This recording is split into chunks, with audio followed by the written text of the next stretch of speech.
दोस्तों सुन के तो बहुत ऑकवर्ड लगेगा, लेकिन जैसे ही नेतन्याहू इजराइल से बस इतना बोलते हैं कि भाई देखो, अब जितने भी आतंकवादी संगठन पूरे विश्व में कहीं भी छिपे हैं, हम उनको उन्हीं के देश में घुस के मारेंगे। इतना बस बोलने का देरी था दोस्तों कि यहाँ पे जितने भी गल्फ नेशन की कंट्रीज थे वो सभी यूनाइट हो जाते हैं और ये बोलते हैं कि भाई देखो, अब हम लोगों को यूनाइट होके इसराइल के अगेंस्ट अब आवाज उठानी पड़ेगी। इसराइल को से लड़ने के लिए दोस्तों हम लोगों को यूनाइट होना पड़ेगा।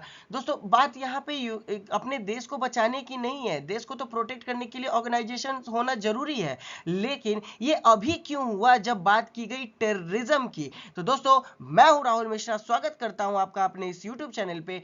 बने रहिए दोस्तों वीडियो के अंत तक कि ये जो ऑर्गेनाइजेशन है अरब इस्लामिक, ये एक तरीके का कोशिश कर रहा है कि खुद को नाटो की तरह बना दे। जैसे कि नाटो यूरोप को बचाने की कोशिश करता है, वैसे ही ये अरब इस्लामिक कहीं ना कहीं पूरे गल्फ नेशन को बचाने की कोशिश करेगा। तो चलिए समझते हैं दोस्तों इस ऑर्गेनाइजेशन जो बनने वाली है इसका इंपॉर्टेंस। दोस्तों अगर बात की जाए तो अरब इस्लामिक जो नाटो है, ये एक तरीके का मिलिट्री अलायंस बनाने की कोशिश की जा रही है जो कि पूरा नाटो के मॉडल पे होगा। इसका मेन इंटेंट सिंपल सा है कि अगर किसी भी मेंबर पे कोई अटैक करेगा तो बदले में सभी मिलके उसको दोस्तों टैकल करेंगे, उससे लड़ेंगे। ऑब्जेक्टिव एकदम क्लियर है दोस्तों कि यहाँ पे इसराइल के जो स्ट्राइक्स है, इसराइल जो आए दिन गल्फ नेशन के कंट्रीज पे अटैक कर रहा है उसको दोस्तों टैकल करना है। इनफैक्ट जो वो अपना जो एक्सपेंशन कर रहा है उसको कहीं ना कहीं दोस्तों वहां पे रोकना है। इनफैक्ट बात की जा रही है तो यहाँ पे एक कॉमन डिफेंस सिस्टम बन के रेडी हो जाएगा। किसके लिए? तो मुस्लिम और जो अरब नेशन है उनके लिए। दोस्तों इसके साथ साथ यहाँ पे एक जॉइंट टास्क फोर्स तैयार किया जाएगा जो कि पूरे एक सिक्योरिटी का मतलब फ्रेमवर्क बन के दिखेगा। मतलब ओवरऑल आपको दिखे तो एक यूनिफाइड मिलिट्री ब्लॉक तैयार होगा पूरे मुस्लिम नेशंस के लिए दोस्तों, जो कि हम लोग अरब इस्लामिक नाटो के नाम से जानेंगे। चलिए समझते हैं दोस्तों कि आखिर कब और क्यों इस मीटिंग को रखा गया। तो 9 सितंबर को जैसे ही इसराइल ने दोस्तों कतर के दोहा में एयर स्ट्राइक किया हमास संगठन पे, उसके बावजूद पीएम नेतन्याहू सामने से खुलेआम चुनौती देकर बोलते हैं कि और भी अगर आतंकवादी संगठन को किसी देश ने पनाह दिया है तो हम उस पर और भी एयर स्ट्राइक करेंगे। दोस्तों यही कहीं ना कहीं जो अरब के नेशन है या फिर दोस्तों गल्फ नेशन है उनको बुरा लग जाता है। इनफैक्ट वो लोग दोस्तों एक इमरजेंसी समिट बैठाते हैं दोहा में जहां पे एयर स्ट्राइक हुआ है, वो भी दोस्तों 15 सितंबर को। और एजेंडा एकदम क्लियर रहता है कि यहाँ पे इसराइल को रोकना है मिलके, और उसके साथ साथ गाजा के जो सीज फायर है उस पर एक प्रपोजल लाना है। दोस्तों इनफैक्ट इनका तो ये भी अब मानना है कि अरब इस्लामिक नाटो मिलिट्री ब्लॉक तैयार करना है। ये ब्लॉक दोस्तों एक तरीके का आप समझोगे तो नाटो की तरह काम करेगा, एक तरीके का क्या होगा तो मिलिट्री ब्लॉक बनाएगा।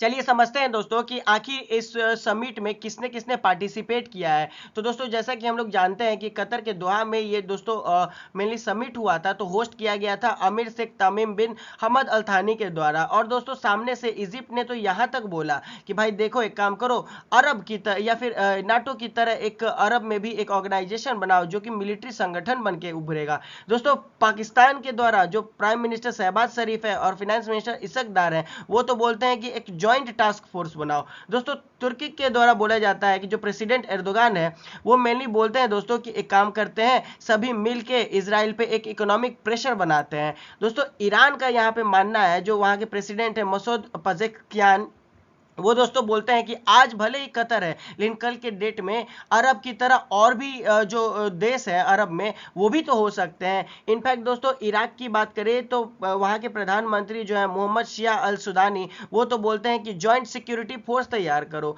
इनफैक्ट दोस्तों इसमें सऊदी अरेबिया के जो प्रिंस है वो भी दिखते हैं, यूएई, बहरीन, जॉर्डन, मोरक्को जैसे और भी देश हैं दोस्तों। मेनली 40 से ज्यादा ऐसे देश है जो कि मिलके इस संगठन को बनाने के लिए दोस्तों कोशिश कर रहे हैं। सबसे खास बात कि इसकी जरूरत क्यों पड़ी, तो जैसे ही इसराइल ने कतर पे अटैक किया तो एक कॉमन कॉज तो यहीं पे बन गया, लेकिन दोस्तों बात की जाए तो फियर फैक्टर उन लोगों में तो चला आया है। कतर तो आज है लेकिन देखा जाए तो अरब के बहुत सारे ऐसे कंट्रीज है जो को डर है कि वो कहीं ना कहीं कल का एक एग्जाम्पल बन सकते हैं कतर जैसा। दोस्तों सिंबोलिज्म की बात करें तो यहाँ पे 1.8 बिलियन जो कि बहुत बड़ा नंबर है दोस्तों मुस्लिम का, वो तो कहीं ना कहीं इन सभी कंट्रीज को सामने से देख रहे हैं। तो इन लीडर पे भी प्रेशर आया हुआ है कि आखिर इजराइल को किस तरीके से टैकल किया जाए, क्योंकि उन सभी का एक्शन बहुत ही स्लो है। और पावर प्रोजेक्शन की बात करें तो यहाँ पे तुर्की और पाकिस्तान मिलनी दोस्तों एक तरीके का प्लेटफॉर्म बनाने की कोशिश कर रहे हैं कि ये प्लेटफॉर्म कहीं ना कहीं क्या करेगा, तो उनके इन्फ्लुएंस को बूस्ट करेगा। क्योंकि हाल ही में अगर देखा जाए तो पाकिस्तान का इन्फ्लुएंस हम लोगों को ग्लोबली दिखता है दोस्तों कि इकोनॉमिकली वो बहुत ही ज़्यादा डेप ट्रैप में आ चुका है, और इसकी बातों को दोस्तों बहुत ही बड़े बड़े मंच पे इग्नोर भी किया जाता है। तो ये भी एक तरीके का अपने आवाज़ को उठाने की कोशिश की जा रही है दोस्तों। अगर इसको इजराइल के एस्पेक्ट से देखा जाए ना, तो इजराइल को इससे कुछ खास फर्क नहीं पड़ने वाला है। रीजन ये है दोस्तों, क्योंकि ये अरब के जो देश हैं, इनका जो आपस में जो ट्रेड रिलेशन है या फिर जो आपस में जो दोस्ती है दोस्तों, कहीं ना कहीं मजबूत तो है ही नहीं। आपस में ही दोस्तों धर्म के आधार पे या फिर दोस्तों टेररिज्म के आधार पे लड़ते रहते हैं। तो इनका रिलेशन वैसे भी दोस्तों कहीं ना कहीं ट्रस्टवर्दी होता नहीं है। तो ये भी एक रीजन है जो कि कहीं ना कहीं इजराइल अर्ली अटैक करके इन सभी को तोड़ देगा दोस्तों। बात रही दूसरा कि डिप्लोमेटिक लॉबी की, तो हम लोगों को दिखेगा कि यहाँ पे इजराइल के साथ यूएस का या फिर यूरोप का बहुत ही अच्छा रिलेशन है जो कि इसको सपोर्ट कर सकते हैं। इनफैक्ट दोस्तों यहाँ पे आपको दिखेगा कि अरब में जो पावरफुल कंट्री है जैसे कि सऊदी अरेबिया, तो यहाँ का जो दोस्तों जो मिलिट्री है वो भी होल्ड किया जाता है किसके द्वारा, तो यूएस के द्वारा।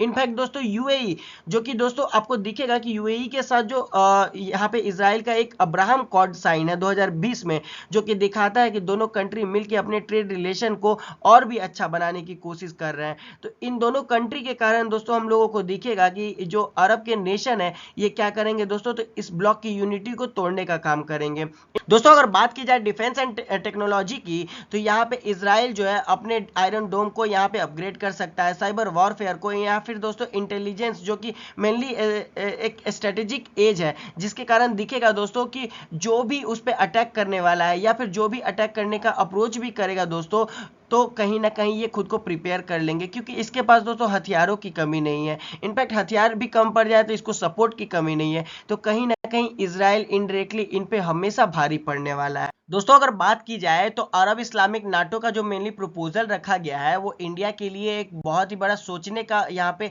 एक मुद्दा आ गया है, क्योंकि इजराइल के साथ इंडिया का डिफेंस रिलेशन अच्छा है और अरब देशों से हम लोग दोस्तों एनर्जी लेते हैं। इनफैक्ट दोस्तों बात की जाए तो वहाँ पर भारत के 8 मिलियन से ज़्यादा लोग काम भी करते हैं। तो इंडिया का एक तरफा यहाँ पे अप्रोच कहीं ना कहीं बहुत ही रिस्की हो सकता है। तो जैसे कि इंडिया ने यूएस को टैकल करने के लिए जो टैरिफ वॉर के टाइम पे दिमाग लगाया दोस्तों, यहाँ पे भी एक स्मार्ट बैलेंसिंग यहाँ पे इंडिया को दिखाना पड़ेगा दोस्तों। डिप्लोमेटिकली पैलेस्तीन को तो सपोर्ट करना ही पड़ेगा, लेकिन इजराइल का भी पार्टनरशिप हम लोगों को मेंटेन करके रखना पड़ेगा दोस्तों। बात की जाए इस ऑर्गेनाइजेशन की, ये ऑर्गेनाइजेशन अगर दोनों के पक्ष से देखा जाए दोस्तों तो क्लैरिटी बिल्कुल भी नहीं है, क्योंकि यहाँ पे इजराइल सीधा बोल रहा है दोस्तों कि हम टेररिज्म के अगेंस्ट है, और नाटो या फिर दोस्तों ये जो अरब जो इस्लामिक ऑर्गेनाइजेशन बन रहा है वो दोस्तों ये क्लियरली बोल रहा है कि हम इजराइल को टैकल करने के लिए या उसको काउंटर करने के लिए बना रहे हैं।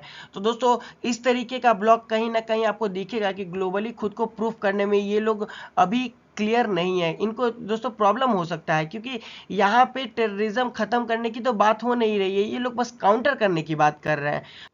तो दोस्तों आज के लिए बस इतना ही। कैसा लगा वीडियो आप हमें कमेंट में बताइए। अगर आपको इसी तरीके के वीडियोस और चाहिए तो आप हमें कमेंट में ये बता सकते हैं, आप अपने टॉपिक को भी मेंशन कर सकते हैं। तो दोस्तों मिलते हैं अगले वीडियो में, तब तक के लिए अपना ख्याल रखें। Thank you.